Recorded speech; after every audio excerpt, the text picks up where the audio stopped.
Welcome back to another brain stream. Good morning, guys. Today we're going to talk about security.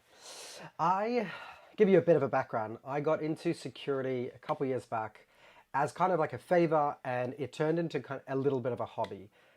Since then, I've been delving into all the latest advancements, and it's pretty epic, I will say. I got very interested, very involved in like CCTV cameras, access control. Interesting, very, very different of what I normally do, but very fun. And what I want to share to you today is kind of the way I see this industry moving forward and how it'll further like affect many, many other areas. So just to give you also a little bit of let me give you a story, a bit of the background. When I first got started, I put out a bunch of quotes for people to come and quote me. I called a few companies in.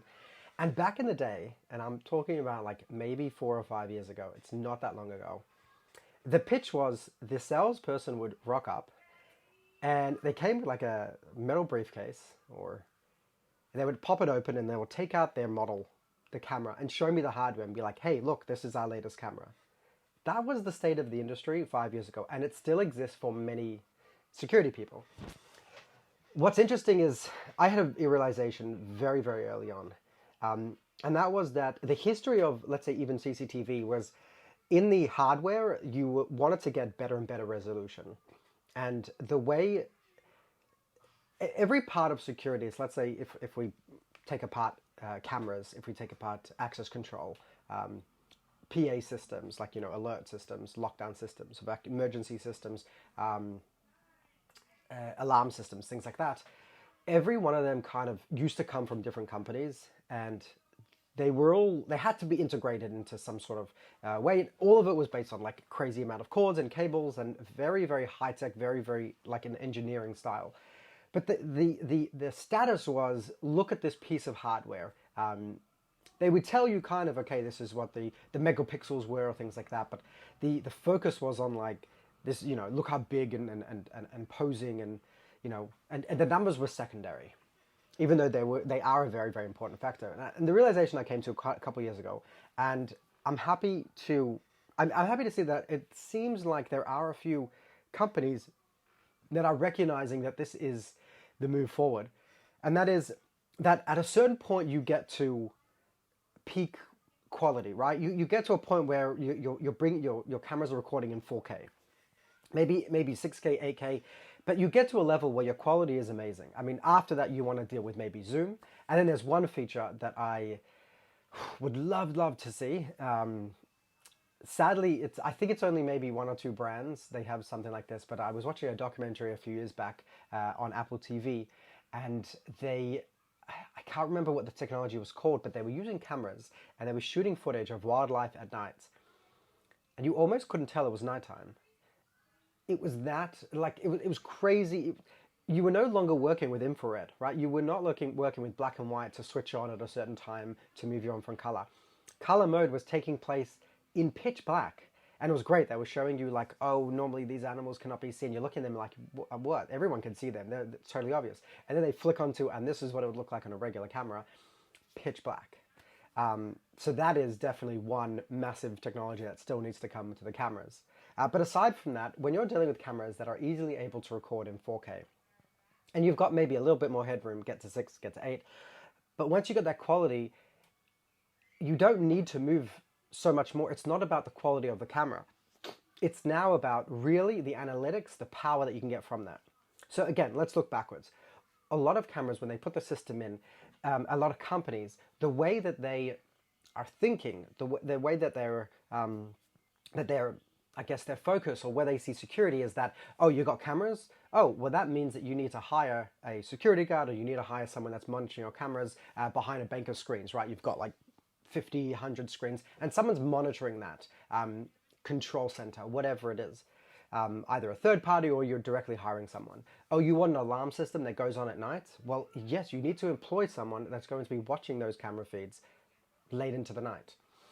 And that's the only way you can go, right? Even if you can have a new tech camera that gives you a notification on your phone, which the old systems couldn't do that, but let's say the new systems have that, but you're asleep. What are you going to do? How are you going to take action on that? So that was a lot of the focus. So and PA alarms, all these things was like, okay, maybe you can do it, but we're going to cobble together a lot of different companies and we're going to make them integrate with each other, and we're going to pre-record and put in all the rules. And every time you wanted to add in a rule, you've got to have a service call out, you've got to think of something, you've got to record a line, you've got to pre-program everything in from the get-go. Everything was very methodical and very planned in the beginning.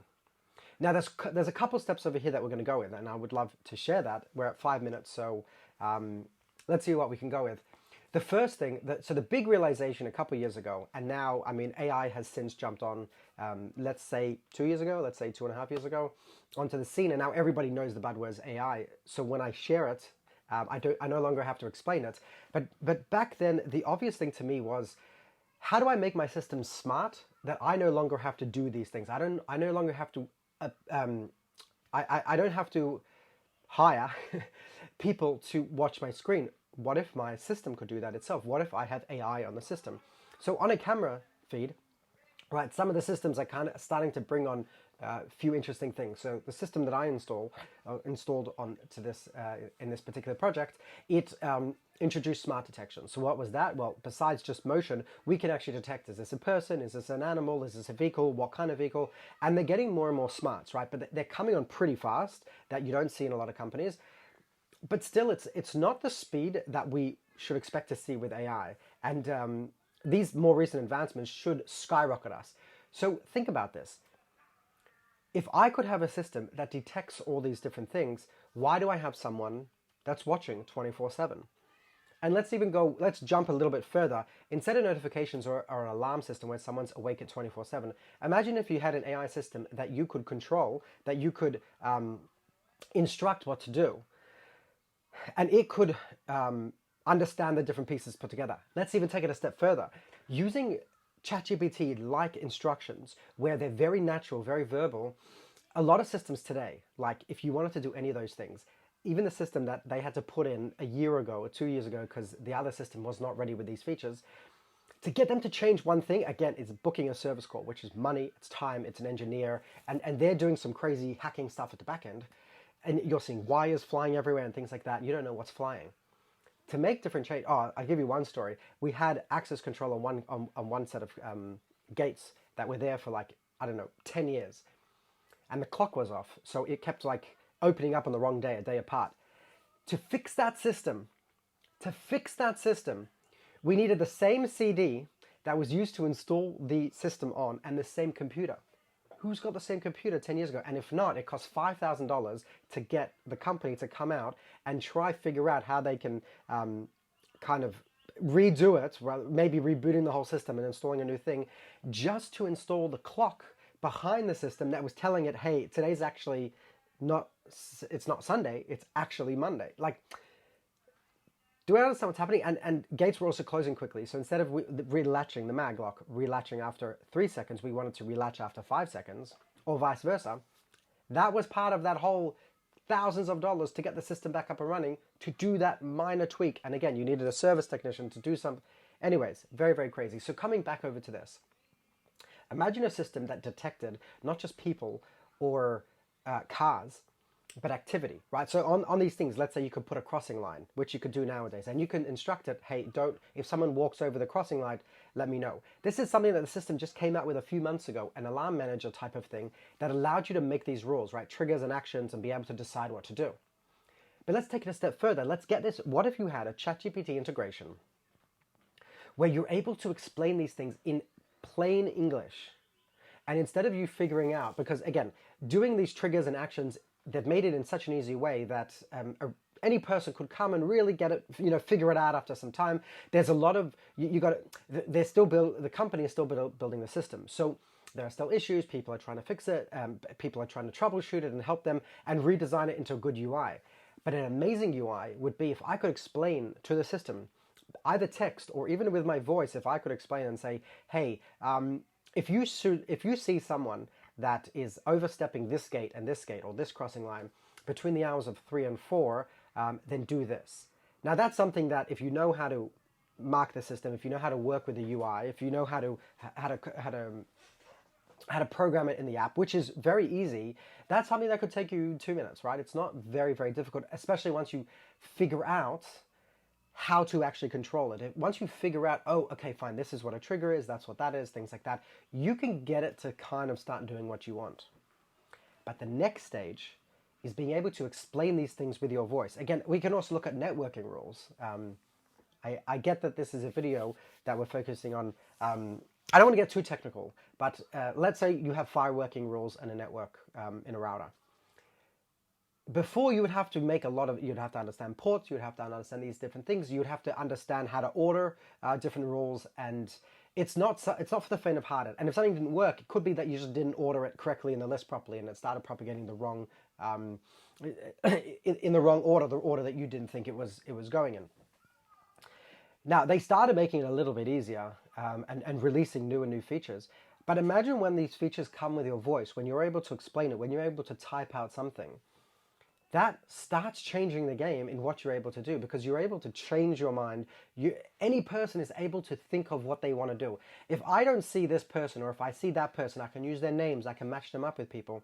If I see this person in this area, if they're loitering for too long, if they happen to be seen in more than 3 cameras, what you want to do, your desire is kind of unlimited. Now, here's where it gets a little bit iffy, is if that feature is not available, right? Because obviously you have to build them into the backend, which is why, like, speaking to something like an LLM, speaking to something like ChatGPT, it's kind of like command line interface before the graphical user interface came in. You could be very, very powerful in it, but you could also go beyond what its capabilities were, and it would be hard to figure out what you did wrong and how to fix it. Graphic user interfaces, it's very, very clear. Here's the button. This is what it does. This is what it does. This is the feature. These different things. So in terms of that, that's where, I mean, you can go off down the deep end. But think about what happens to security when the backbone of it becomes AI and computer vision. And it's not just, oh, here's a camera that records, where you can discover events that happen, very, very difficult events, where events are actually shown to you when you come in there, and there are events waiting for you in the morning before you come. This happened, and this happened, and this happened, in a very clear and concise manner that shows you the events, that compiles all the different places. When we had an event happening a few years ago, before I put in this new system, for me to find out this one person, it took me actually hours, because controlling it with a screen up in the air, with a mouse over here, it was just such an old, outdated system that to find just a person, just an event, was very difficult. Now, with these new systems, with smart detection, you're finding people much faster. With graphical, with graphs that showed you dots of different events, you could easily triangulate and get things. So it's becoming better and better. But imagine AI that can unearth, these things happen, this is the event, here's the video, compile it into maybe a different video. And what if it could go further and take actions by itself, where it can get an understanding that someone seems to be damaging something? Instead of you having to record that thing, imagine if the AI understands the context of what this environment is, what people are supposed to be doing is, gets the background of it, and is able to then send out a message over the microphone that is either embedded in a PA system or something like that, or over the speakers, or directed towards this camera or towards this area, saying, hey, what are you doing? Why are you destroying that? Scaring someone away, saying, hey, you in the blue hoodie, what are you doing? Why are you climbing over the fence? In a very natural way, you no longer have to employ people that are waking up 24/7, that you have to be on a subscription, that you have to be explaining things to, that you don't have to worry about notifications that are coming to you at night, and that are either waking you up or no one's understanding, because no one actually understands what's happening, where it's coming from, or even waking up by a certain notification like that. So you're seeing a progression of, first of all, you've got an AI, you've got a computer vision that's starting to detect, right, smart detection. Then you're putting in crossing lines, then you're putting events, you're putting like an alarm manager where you're able to start having triggers and actions. If this happens on that cameras, then do this. And then being able to create those things with easy to use, easy natural language, where you don't have to worry about 10 different alarms that you have to create yourself, where it starts becoming, hey, I want to do this, hey, I want to change that, this is the things I want to do, for anyone that can do that. And then the last step, where you actually give context to the system, and it's learning on the fly. It's able to see issues and deal with them, either to scare away the person with something on the speaker, or to send a piece of information, or compile a video to show you the event later on in the day if it hasn't taken action. Anyways, that's the future, not just bringing a briefcase of a camera. I'll see you guys in the future.